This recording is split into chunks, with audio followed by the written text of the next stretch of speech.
Sue said, "A leader is best when people barely know she exists, when her work is done, her aim fulfilled. They will say, 'We did it ourselves.'"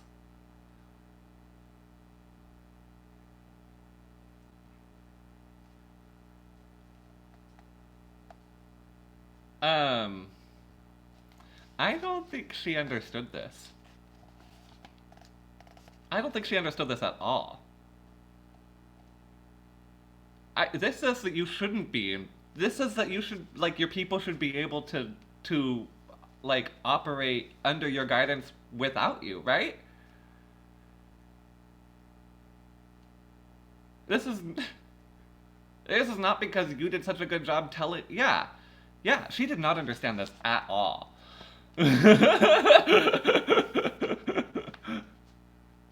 she, she, when people I am leading and serving feel cared for, respected, and understood, I get the best out of them. With obstacles moved out of their way, and problems resolved with minimal fuss, they can perform at their best selves, and our guests are overcome by an expansive, generous mood in that atmosphere of calm and professionalism, which can sure pay off in the tip meeting. The tip meeting is where they split up the tip after the guests get off board. They usually tip somewhere between like $15,000 to $25,000, and that tip money gets split up amongst the crew. Most people take home from each trip, uh, like $1,000 to like $1,500 from each service. These people pay hundreds of thousands of dollars. Yeah, these are rich people on this boat. These are rich people, and that's like a discounted service because they're on TV too. So they tip like $25,000. Each crew member gets like $1,000, $1,500 each. But you have to also understand that they're working for 12 weeks out of like the year. So the service crew goes home with that money, and that's like, unless they have other work lined up and other charters, that is their money for a while. And it's a really competitive industry. This is the TV version is not yachting. The rest of it is yachting. So it's a really competitive industry to get into and operate in because you're making all this money, but also you're not working a whole lot. So you make a lot of money at once, and that's all the money you have for like a year, essentially, while you wait to get on like another. Yes, it ends up being like nothing. You get paid. I don't know what their paycheck is. I could not tell you what their paycheck is, but they get tip money. Yeah. The good thing about being on the boat too is that when you're not like on this boat, because it's reality TV, they will pay for you to have a little bit of fun, so that they can film you while you are drunk and messy, in your off time. So there is that. You don't have to do the yachting, sleeping with the guests. You just have to be extremely vulnerable in front of millions of people for a paycheck. It is a fancy cruise ship. Yeah, so it's what happened. So the yacht is for the boat. You rent out like this whole yacht. You rent out Sandy and all the crew members, and you can just essentially just like ask for. You can, like, while you're on the boat, you can just be like, "Hey, can I have this cocktail? Can I have this cooked for me? Can I have this?" You talk about a menu in advance, and they plan a specific menu for you.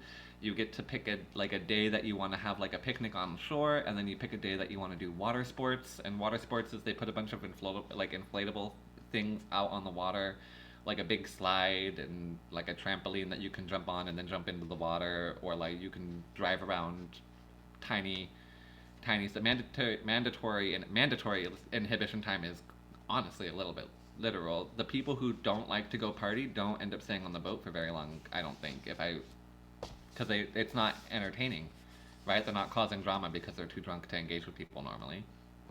But it's just you on the boat. Like whoever rents it out, it's like you and your friends and however many people can fit comfortably. So it's like a big hotel room with private service on the water for like 2 or 3 days or a week, however long you're there. Most people stay for like 2 to 3 days. $5,000 a year, but I get free drinks. Yeah, you get free drinks like every 3 days. You get free drinks like every 3 days. You get to like I think you get to like make yourself a drink and drink while you're working. Just don't get like drunk. Sandy's so annoying though. Sandy's really one of those bosses where it's like if you're not working hard, then What, like, how do you love yourself? Like, Sandy doesn't like. It's one of those like time to lean, time to clean bosses. Um, let's move on from capitalist slop. What do we think? I want 0 to 5 stars. What's the rating? We'll save that. We'll do capitalist slop again. I actually think this was very funny. 67 out of 5. You're not making me money standing around there. And the money is already accounted for. Like, that's the thing, too, is, like, this boat is, like, very clean, because it's a rich person boat, and so they're cleaning all the time anyways, but, like, it's a charter. So it's not, it's, like, a fixed amount of money that they're making. -10. Not as bad as I was expecting. Pretty funny. It was pretty funny. I thought it would be a lot drier. Let's look at bad gays. And we'll do, like, 15... 20 minutes of bad gays, and then we'll do like 10 minutes of video reactions, and then I'll sign off.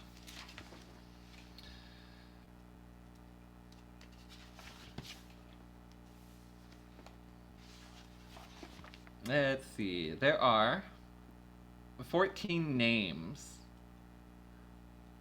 in here for the introduction for the tables of contents.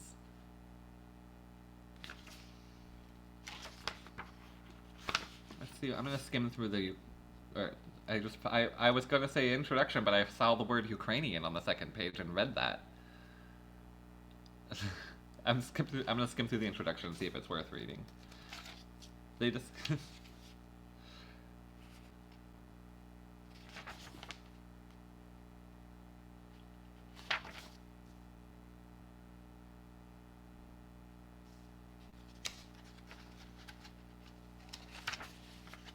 The world does not need more Yawnists. That's so true. No, this seems to be like a... Well, actually, it might be good. Yeah, let's read the introduction. It talks about Oscar Wilde and Bosie. And then it talks about the intention of the book. I think that knowing the intention would be good for the context. Introduction. Oh, let me actually, hold on. Fix the screen. Bad gays.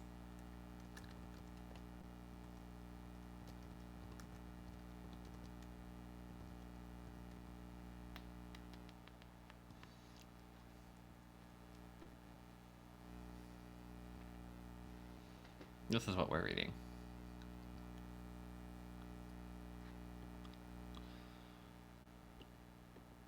Oh, it's okay. Resisting zooming in.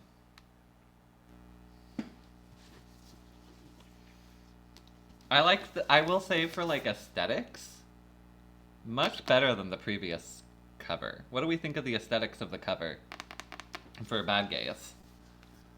This is by Hugh Lemmy and Ben Miller.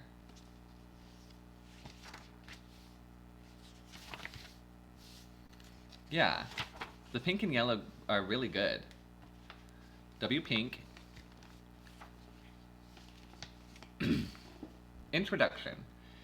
In 1891, Oscar Wilde's star was on the rise. For a decade, he had been the talk of London, a literary wit who had pioneered the fashion and philosophy of aestheticism.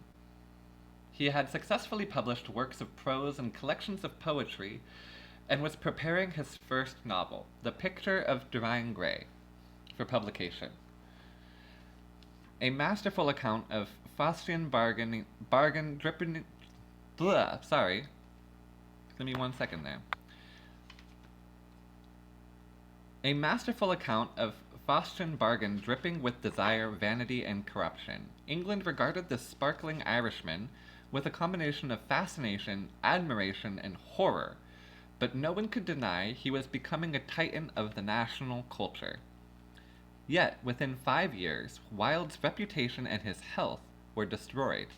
Sentenced to 2 years of back-breaking hard labor, Wilde was spat at by strangers as he was transported via train to jail. Upon release, he fled into exile, living in penury under an assumed name. Nobody wanted to be known as his friend. Less than a decade after he had reached the heights of literary stardom, Wilde was dead. It's right and proper that we remember the role Wilde played within otherwise staid and repressive Victorian culture, as well as the important pioneering work he did describing, in public, a form of same-sex desire that otherwise lay hidden and criminalized on the margins. Wilde was one of the first men in British society to give a creative form to a sexuality that barely yet understood itself, let alone was understood or discussed by straight people. For that, conservative forces succeeded in destroying him.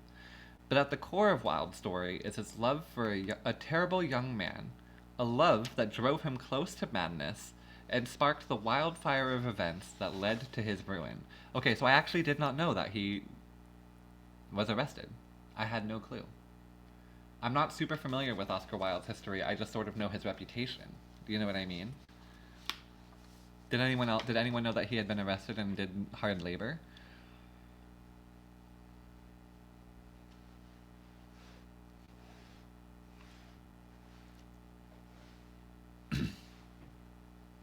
That boy, a petulant and cruel son of the British aristocracy, was Lord Alfred Douglas, known by his affectionate nickname, Bosie.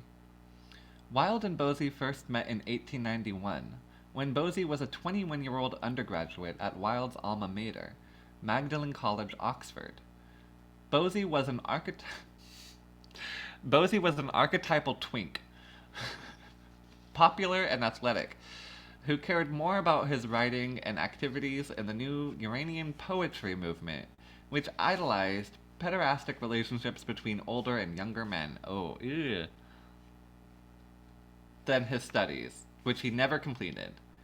In Wilde, he found his ideal older lover and benefactor, whose work and plays he had already praised in Uranian journals. Oh, it's weird now.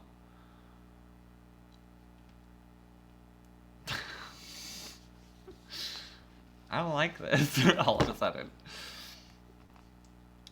Their tempestuous affair pushed Wilde's homosexuality from the realm of flirtatious literary innuendo into that of reckless public identity.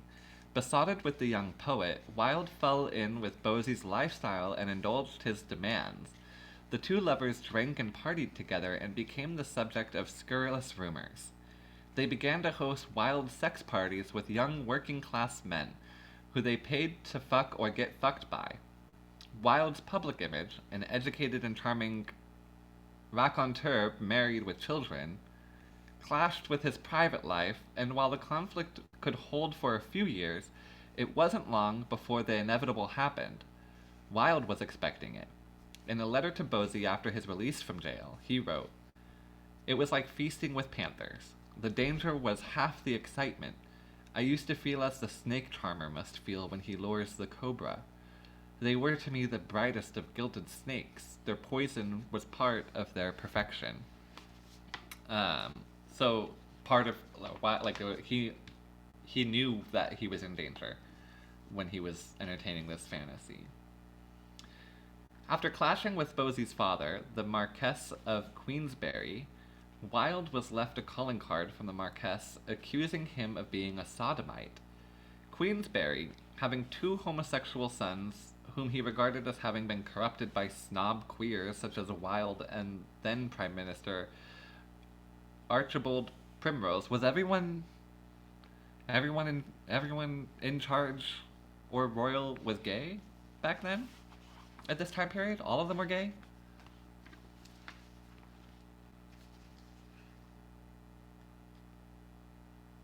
Fifth Earl of Rosebery was obsessed with homosexuality.